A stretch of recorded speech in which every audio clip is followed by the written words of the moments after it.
जीवन में हमारी तरफ चारों ओर से हम समस्याओं से घिर जाते हैं। उस वक्त हार न माने, नियति पे छोड़ें और अपनी जिम्मेदारी और उत्तरदायित्व को निभाते हुए आगे बढ़ जाएं।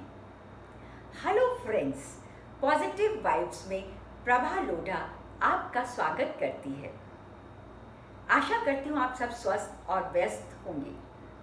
आज एक नई सकारात्मक कहानी के साथ। एक गर्भवती हिरनी चारों तरफ घूम रही थी अपने शावक को जन्म देने के लिए। उसने देखा दूर दराज पर एक नदी बह रही है और ऊपर घास का ढेर लगा हुआ है।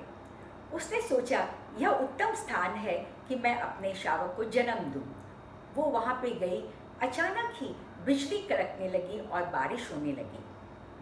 बिजली कड़कने से वहाँ पर घास फूस पे आग ने पकड़ लिया। उसने दूर जब देखा एक शिकारी उसकी तरफ तीर कमान छोड़ने के लिए तैयार खड़ा है। उसने दूसरी तरफ मुड़ के देखा तो एक शेर खड़ा हुआ है जो उसके ऊपर झपटा देने के लिए तैयार है। और फिर उसने पीछे जब देखा तो वो नदी एक नदी थी, वो कल बह रही थी, बहुत तेज धारा से वो बह रही थी और सामने घास फूस से आग निकल रही थी। हिरनी ने सोचा अब क्या किया जाए।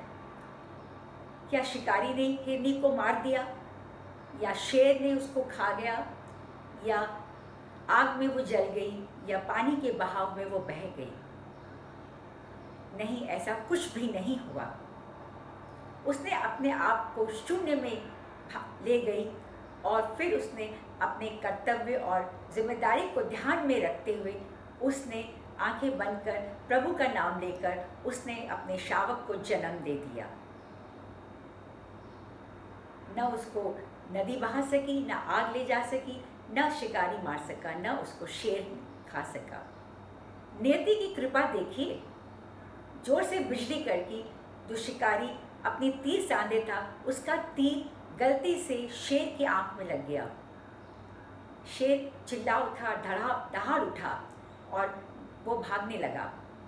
जब उसने देखा शिकारी ने कि शेर झपट रहा है उसकी तरफ, तो वो भी भाग खड़ा हुआ। शिकारी भी भाग गया। सामने जो बिजली कड़क रही थी, बारिश हो रही थी, तो बारिश के कारण वो आग भी बुझ गई और नदी का प्रवाह भी कम हो गया। है ना ये नियति का खेल। लेकिन उसके पीछे हिरनी का भी तो महत्व है। उसने अपनी जिम्मेदारी और दायित्वपूर्ण कार्य को अपने मन लगा के उसने ये काम किया। इससे हमें ये शिक्षा मिलती है। कई बार जिंदगी में हम चारों तरफ से समस्याओं से घिर जाते हैं। हमें ये नहीं सोचता कि हमें क्या करना है। लेकिन अगर हम भगवान में विश्वास रख के हम अपने कार्य में लगे रहें, उत्तरदायित्व और जिम्मेदारी को समझते हुए हम अपने कार्य को करें, तो हमें सफलता अवश्य मिलेगी। लाभ और हानि, हार और जीत, जन्म और मृत्यु, ये तो नियति के हाथ में है। लेकिन इसके साथ हमें अपनी जिम्मेदारी को भी पूर्ण रूप से अच्छी तरह से निभाना होगा। कई बार कई लोग हम देखते हैं कि हमारी आलोचना करते हैं और कई बार लोग हमारी प्रशंसा भी करते हैं।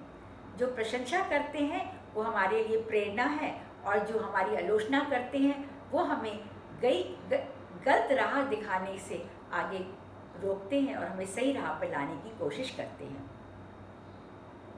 इस तरह से हम देखते हैं आज का समय बहुत ही विकट है। चारों तरफ हमारी समस्याएं घिरी हुई हैं, लेकिन फिर भी हमें अपनी जिम्मेदारी और उत्तरदायित्व को समझकर आगे बढ़ना है, अपने कार्य में जुटना है। जो नियम है उनका पालन करना है, अपने आप को स्वस्थ रखना है और स्वस्थ रखते हुए अपने कार्य को आगे बढ़ाना है।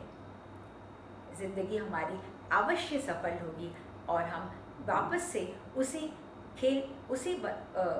रौनक में हम वापस आ जाएंगे और सफलता हमें अवश्य मिलेगी।